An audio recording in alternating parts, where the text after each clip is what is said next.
तो चलिए शुरू करते हैं आज की पड़ताल। हमारे पास है एक गाइड दिल्ली से दार्जिलिंग ट्रिप प्लानिंग पर, और आज हम इसी में से काम की बातें निकालेंगे।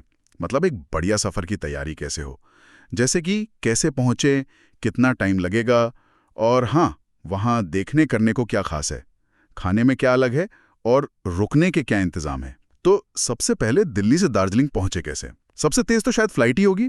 हाँ बिल्कुल, फ्लाइट सबसे तेज है। दिल्ली से बागडोगरा मतलब IXB एयरपोर्ट डायरेक्ट फ्लाइट्स है, करीब 2 घंटे लगते हैं। अच्छा, सिर्फ 2 घंटे? हाँ, लेकिन फिर बागडोगरा से दार्जिलिंग तक सड़क से जाना पड़ता है, उसमें लग जाते हैं करीब 3 से 4 घंटे। ओके, 3-4 घंटे। और टैक्सी वगैरह मिल जाती होगी आसानी से? हाँ, टैक्सी मिल जाती है। किराया समझ लीजिए 1500 से 3000 के बीच, या फिर शेयर जीप का भी ऑप्शन है। अच्छा, शेयर जीप। हाँ, वो काफी सस्ता पड़ता है, करीब 100-200 रुपए प्रति व्यक्ति, तो बजट वालों के लिए अच्छा है। सही है। और फ्लाइट का किराया कितना रहता है अंदाजन? वो देखिए, मौसम और बुकिंग टाइम पे डिपेंड करता है, पर मोटा मोटा 4300 रुपए से 6000 रुपए या उससे ज्यादा भी हो सकता है। ठीक है। तो ये तो हुआ फ्लाइट का।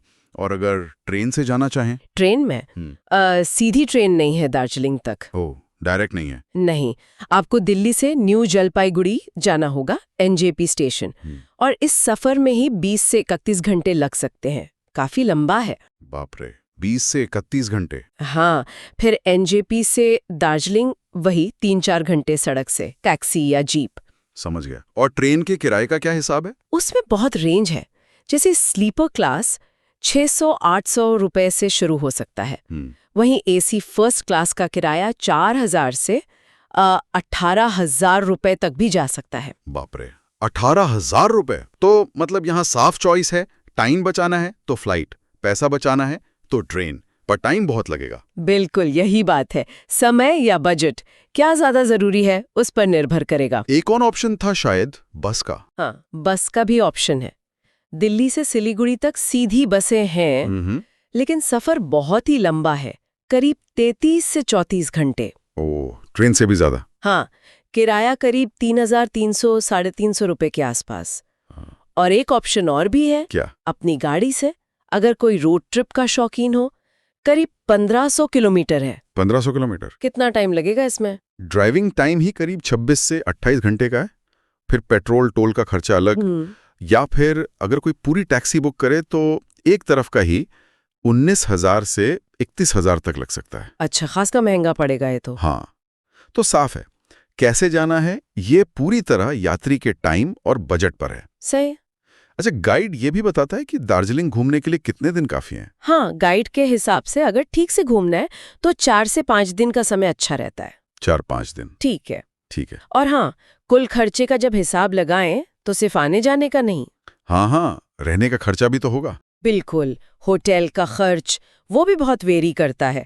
1000 रुपए प्रति रात वाले बजट होटल्स भी हैं, और 20,000 या उससे ज्यादा वाले लग्जरी रिजॉर्ट्स भी। बाप रे, काफी रेंज है। हाँ, और फिर खाने पीने और घूमने फिरने एक्टिविटीज का खर्च अलग।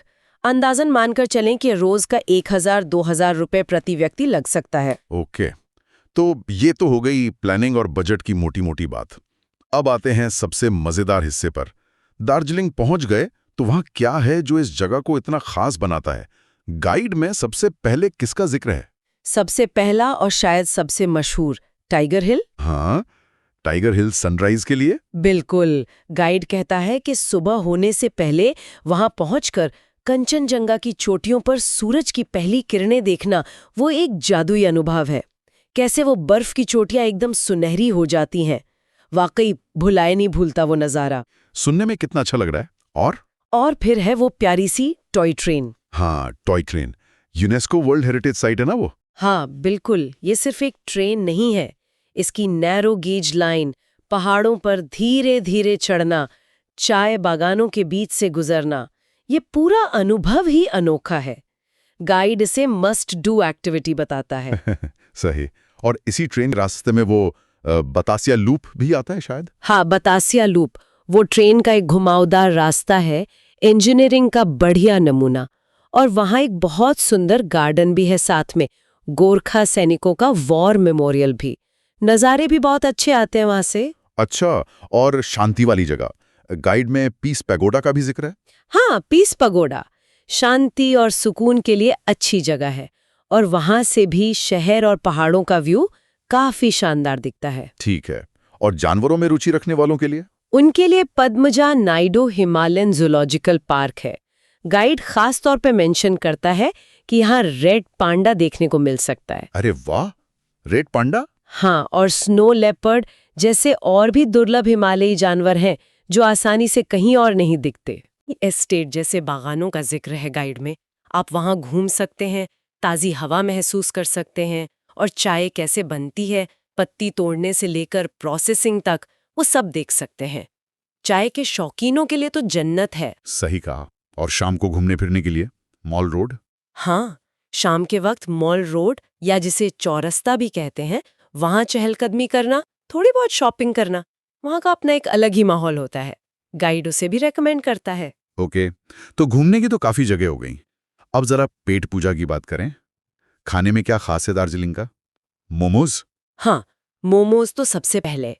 तिब्बती स्टाइल के डम्पलिंग्स कई तरह की फिलिंग वाले मिलते हैं और वहाँ बहुत ही पॉपुलर है। मजा आ गया सुन के। और क्या है? गाइड में आलू दम का जिक्र है।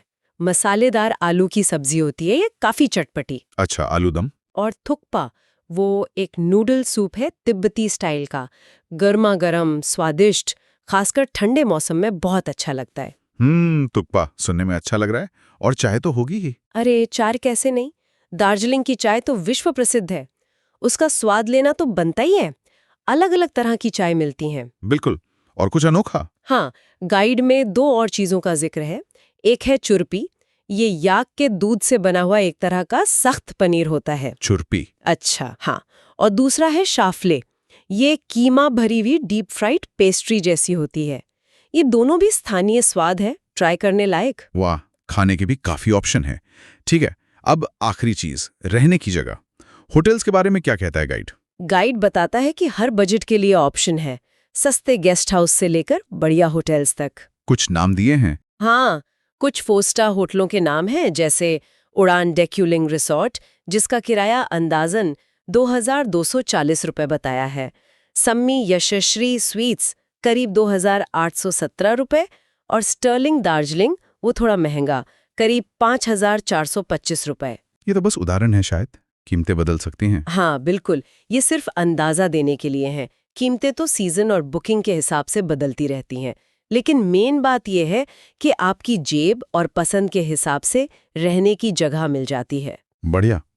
तो इस सारी जानकारी को अगर समेटें तो क्या मतलब निकलता है? यही कि दिल्ली से दार्जिलिंग का सफ़र प्लान किया जा सकता है आसानी से। फ्लाइट, ट्रेन, बस, कई रास्ते हैं। बजट कम हो या ज़्यादा, सबके लिए गुंजाइश है। और 4-5 दिन में खूबसूरत नज़ारे, अनोखा खाना और यादगार अनुभव मिल सकते हैं। हाँ, और ये सोचना भी दिलचस्प है कि कैसे एक ही जगह दार्जिलिंग हर यात्री के लिए एक बिल्कुल अलग अनुभव बन सकती है। ये बस इस पर निर्भर करता है कि वो कौन सा रास्ता चुनते हैं, कहाँ रहते हैं, क्या खाते हैं, किन जगहों पर ज्यादा वक्त बिताते हैं। सही कहा। ये गाइड जैसी जानकारी का इस्तेमाल करके ही हम अपनी ट्रिप को सिर्फ घूमना नहीं, बल्कि एक अपनी कहानी बना पाते हैं। शायद यही है ट्रैवल प्लानिंग का सबसे मज़ेदार हिस्सा, अपनी पसंद की कहानी खुद लिखना।